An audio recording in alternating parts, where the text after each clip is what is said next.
Hey everyone, welcome back to my channel. कैसे हो दोस्तों? आशा करती हूँ आप लोग ठीक हो, मैं भी ठीक हूँ। তাহলে গরমকাল সামনেই, গরমকালে জবা গাছে বেশি বেশি ফুল পেতে হবে তো, নাকি বন্ধুরা? তাহলে বেশি বেশি ফুল পাওয়ার জন্য কি করবেন, এখনই অলরেডি আমার দেখুন করি, দেখুন শুধু।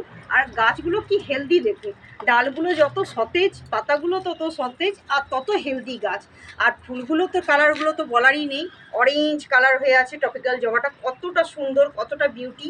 চেক চেক প্যাটার্ন, অরেঞ্জের মধ্যে চেক প্যাটার্ন, সাদা, মিডিলটা সাদা, একদম ফিট সাদা। এটাও তাই, ইয়েলো কালার, এটাও খুব সুন্দর, দুর্দান্ত একটা কালার।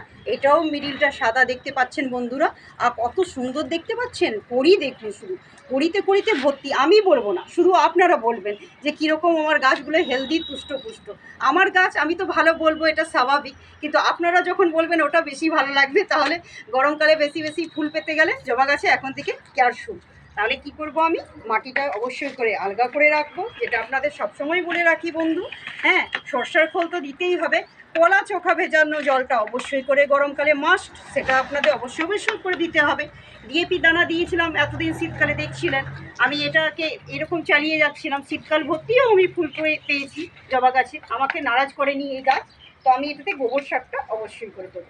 তাহলে এখন গোবর সারটা দিয়ে দেবো, তাহলে আমার গরম ভর্তি না খুব ভালো ফুল এবং কড়ি পাবো। ঠিক আছে, তো আমি এই যে মুঠো ধরে জাস্ট আমি দিয়ে দিলাম গোবর সার। তারপরে দিয়ে দিতে হবে জলটা, জলটা অবশ্যই করে মাস্ট, জল দিয়ে দেবো।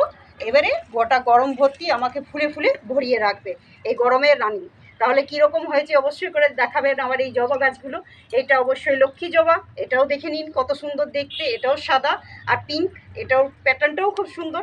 তাহলে আজকের মতো এতটুকুই থাক বন্ধুরা। যদি আমার ভিডিও আপনাদের হেল্পফুল হয়ে থাকে অবশ্যই করে আমার চ্যানেলটি সাবস্ক্রাইব এবং ফলো করার অনুরোধ রইল। Tata, bye bye.